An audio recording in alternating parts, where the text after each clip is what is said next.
Ko tu ieteiktu kādam cilvēkam, kurš klausās šo stāstu un ir iedvesmots un šobrīd nedara to, kas viņam tik ļoti interesē? Padari vēl kādu brīdi to, kas tev ļoti neinteresē, tad tev pavisam izbesīs, un tā tu saņemsies un sāks darīt to, kas tev interesē. Jo ir jānonāk kādreiz līdz tam krīzes punktam. Līdz viņam ir dabīgi jānonāk, kad tu jūti tā viss, nē, šito es vairs nevaru. Ja tev tas ceļš tik skaisti ir gludi priekšā nolikts, kas tev teica, varbūt tas nemaz nav tavs ceļš, vai ne? Līdz ar to. Tāpēc, vajag saprast lēnu garu ir ok darīt to, kas varbūt nav līdz galam izdomāts vai nav kaut kāds supermērķis. Es ļoti ilgus gadus nesapratu, ko man darīt. Tā kā šur, tur, braucu, kaut ko darīju, to, šo. Bet nebija jau tāda sapratne par to kopumu, pie kā tas viss novedīs. Kāpēc? Es zinu visu kaut ko pa bišķiņiem. Visu kaut ko nedaudz. Ja.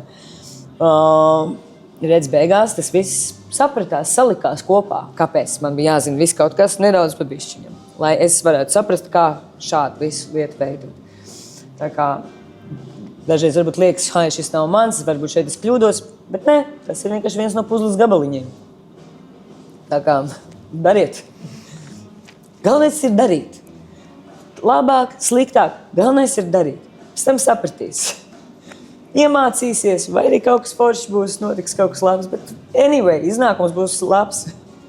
Mani sauc Māja Moira-Mazanova, un es nodarbojos ar kultūras menedžmentu, ar džeza mūzikas kluba vadīšanu un tautas kultūras pasākumu organizēšanu. Rīgā, Aristīda Brienila 9. Klubā M-darbnīca, M-House of Jazz, M-Gallery. Visi tie projekti. Skaisti. Bet arī plašāk, pareizi, ne jau tikai šeit. Plašāk. Šobrīd jāatzīst diezgan lokāli šeit. Starptautiskākos projektos arī patīk braukt. Ļoti patīk izbraukt no šīs valsts. Es ļoti mīlu šo valsti. Tieši tāpēc, ka es cenšos no viņas tik bieži izbraukt. Un, tad šis un tas, protams. Bet jāatzīst, daudz laika nekam citam arī nepietiek.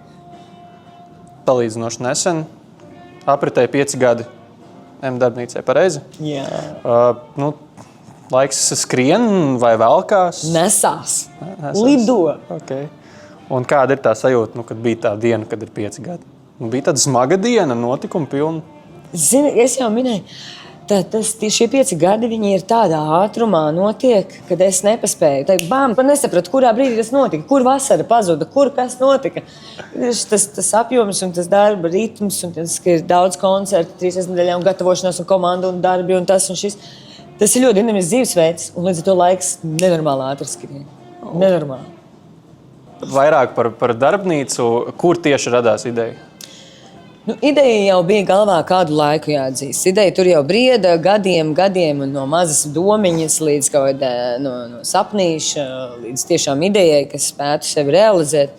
Sākumā šis projekts bija iecerēts Āgenskalnā, bet tur man neizdevās kaut kā nekas tas viss.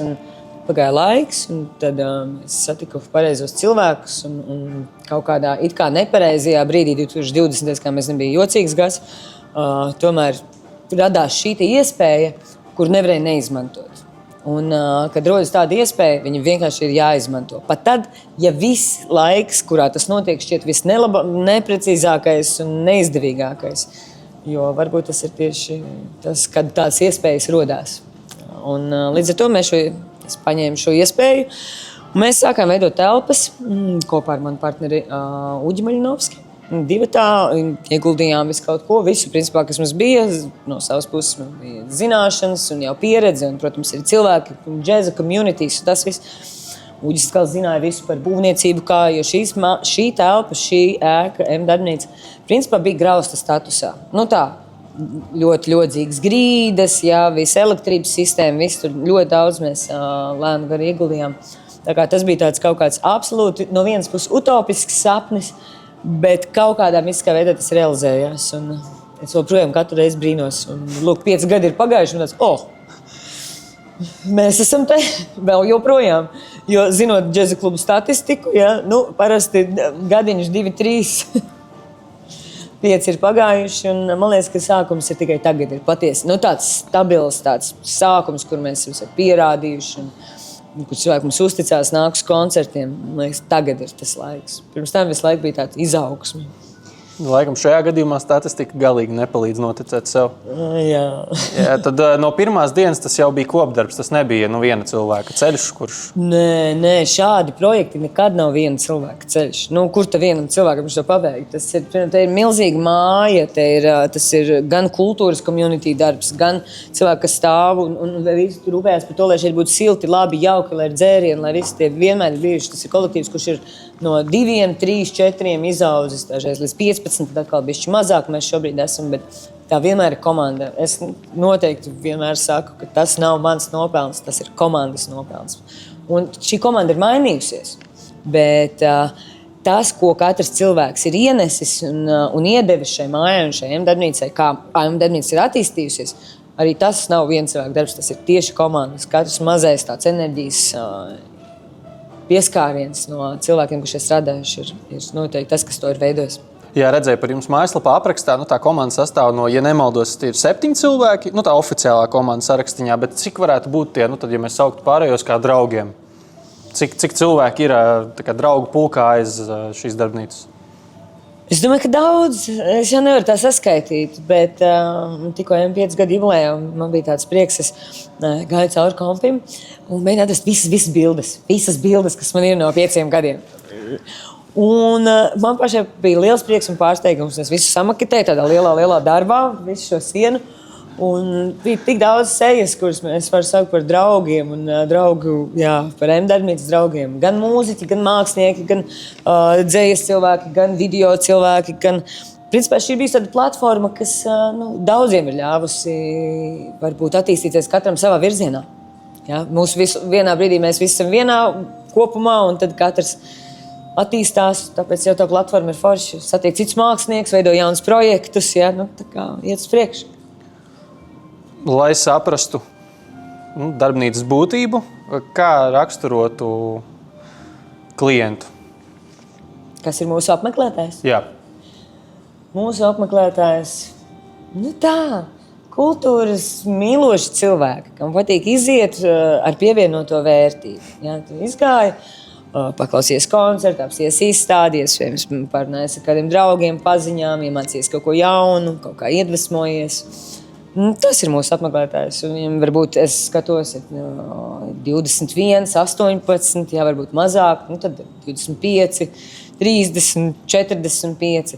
Un prieks, ka tas vienojušies elements ir, kas var redzēt, ka cilvēks satiekās uz spēlē šahu. Sirmāks kungs, varbūt no Zviedrijas atlidojas, un kāds jaunietis no mūsējiem, kas šeit nāk, un ir ok, un visi ir tādā vienā noskaņojumā. Tā kā tam vecumam nav pilnīgi nekādas nozīmes, galvenais tās vērtības, laikam. Tad tas ir nenoteikti vecuma cilvēks, kurš mīl dzīvi.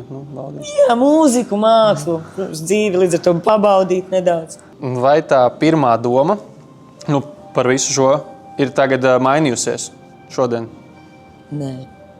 Es atceros pirmo dienu, visu, ko es teicu, viss tas, kā mēs strādāsim ar projektiem, kāds būs mūsu communities un kā viss, ko es iedomājos un kā man likās, kā šai vietai ir jāattīstās un jāiet uz priekšu.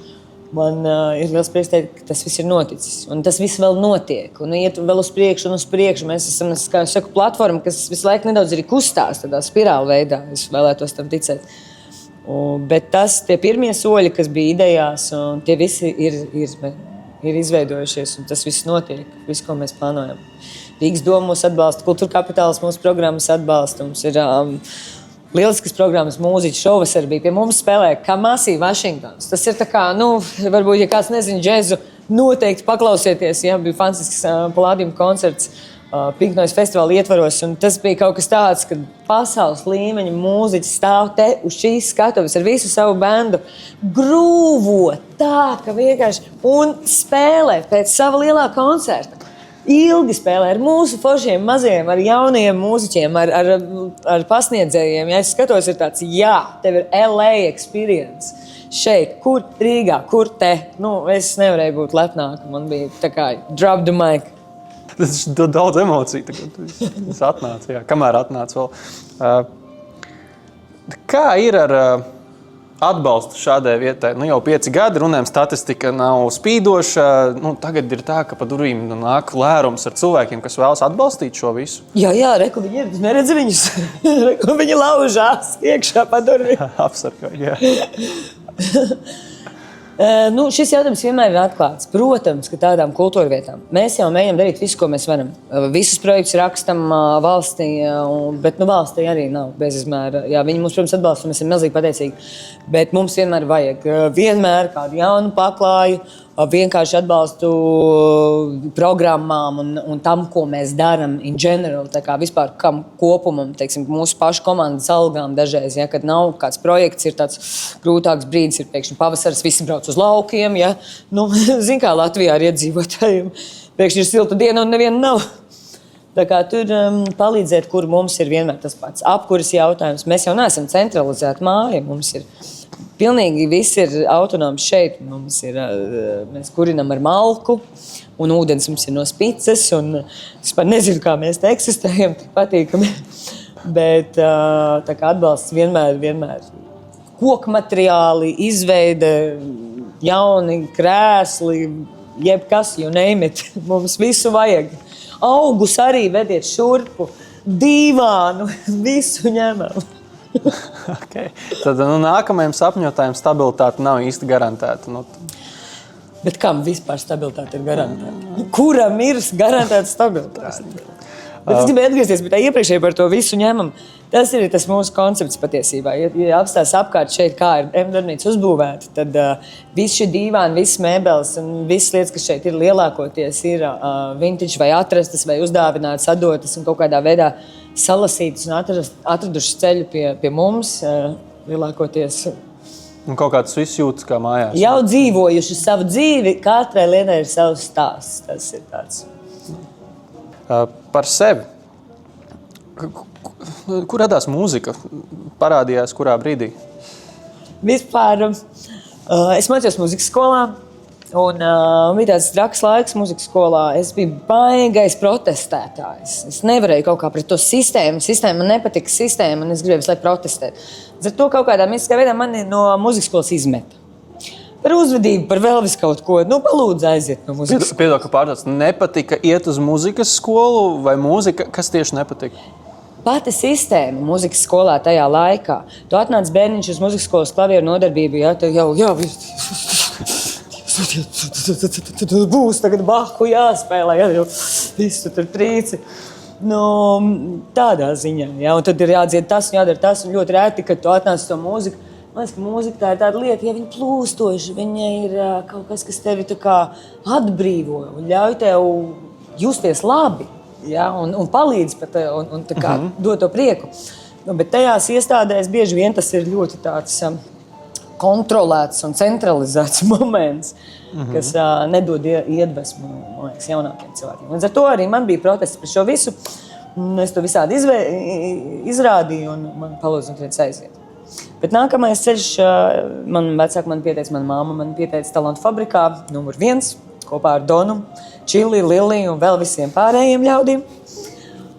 Un tad man bija 18 gadi, un tur es arī nokļuvu. Ļoti tālu no džeza mūzikas es biju noteikti tajā brīdī. Tas iedeva, protams, tas kaut kādu to garšu, tīpaši ņemot vērā to, ka tas bija pirmais tāda veida šovs ar mūziku un visu, un hypes bija nenormāls. Ja? Un tas pats moments, ka tevi pēkšņi zina visi, bet tu jau neko nekas neesi izdarījis, ja? Un ir 18 gadi, un ir tāda jocīga tā sajūta iekšējā. Tāds pavisam jauns cilvēks neizveidojies vēl it kā ar ambīciju, bet bez īsti sapratnes, ko vispār darīt. Tāds muzikālais ceļš. Un pēc tam jau no tā visa lēnu garu kaut kā tas viss attīstījās bišķiņ ar tāda grupa The Hobos, mēs sapazināmies, draudzējāmies, un tad vēl, tā kā tas muzikālais ceļš gāja attīstījās, un tad nonāca līdz džeza mūzikai, un es sapratu, tas ir mans. Man patīk brīvība, man patīk tas, ka tu nezini, kāda nots skanēs nākamā, un ka ir tik daudz improvizācijas un tik daudz stāsta mūzikā, un tas vienmēr ir neparedzami, pat ja tas ir tas pats gabals. ja tie ir standarti. Tā kā tas bija kaut kas tāds, wow, šeit es jūtos labi, šeit es jūtos brīvi, šeit es jūtos tā pa īsti. Un paturpinot par to stāstu, interesanti bija pašam pētot arī online materiālus un jebkādu materiālu. Tagad pastāstīja, ka bija fabrikas brīdis un tas ir paša izpildījums un tad kaut kādā brīdī arī parādījās menedžments. Jā. Kā tas notika? Es kaut kā sapratu, varbūt, ka tāda vokālistas karjera nav manējā.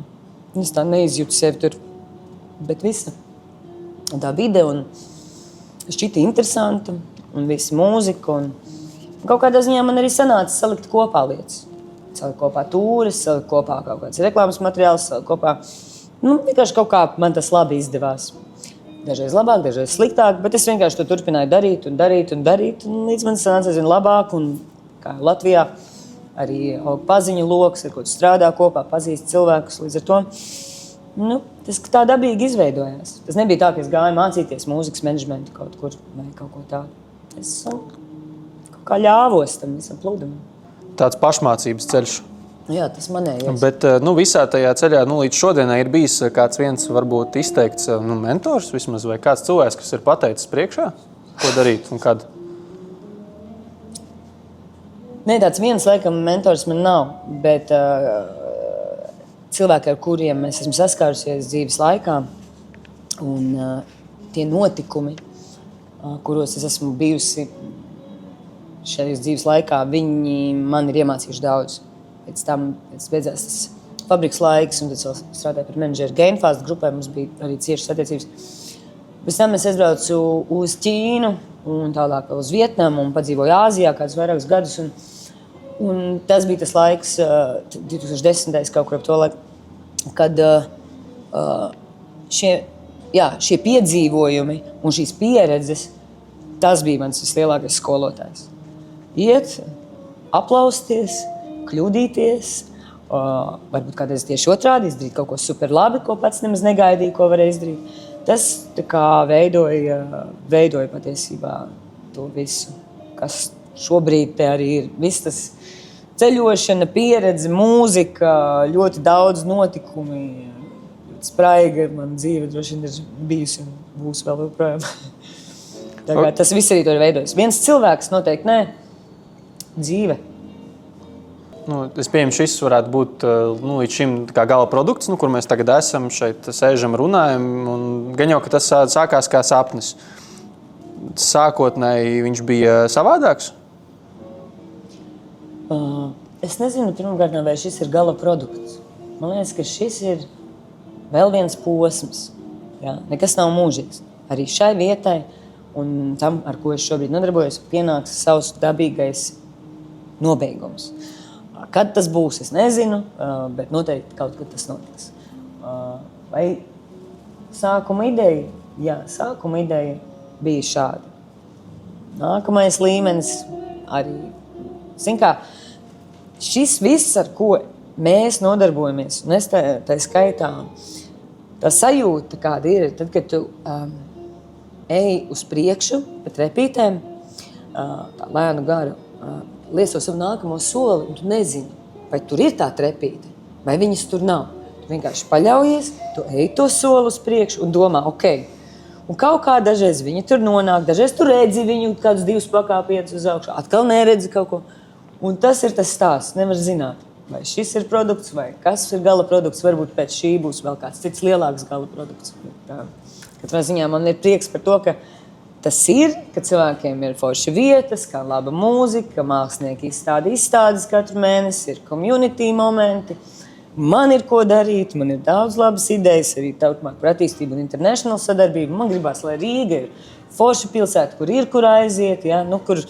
Un tie, kas brauc pie mums ciemos, tad šitas bija baigi labs vakars, 5 zvaigznes jums, aiziet, labākais koncerts, Baltics.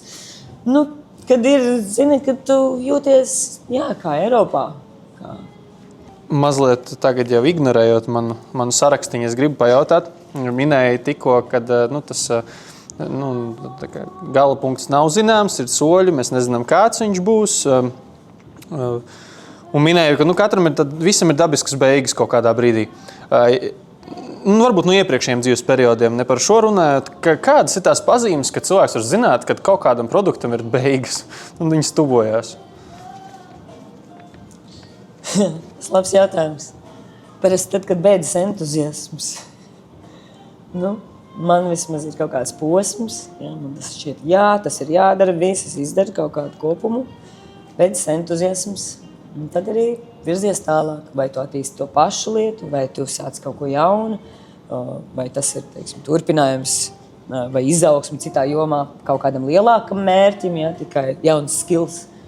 Tā kā, man liekas, ka nevar zināt, kad tās beigas ir. Tad, kad pienāk pēdējais elpas vilciens, tad ir beigas. Līdz tam visu laiku ir jaunas iespējas. Labs kopsavilkums. Kāds ir, vai ir jau zināms nākamais sapnis? Ir kāds? Šis vēl nav beidzies. Nav arī domas par... Ir domas, protams, kad ir taču rezidenci vajag, siltumā.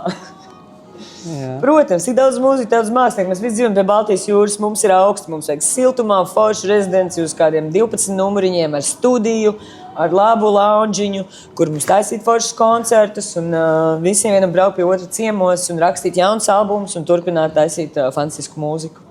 Siltākā vietā vēl nedaudz. Kas tev iedvesmo? Ceļot, mūzika, patīkams sarunas, laba enerģija, forši cilvēki. Labi, kad ir arī finansiālā stabilitāte, kad ir drošība.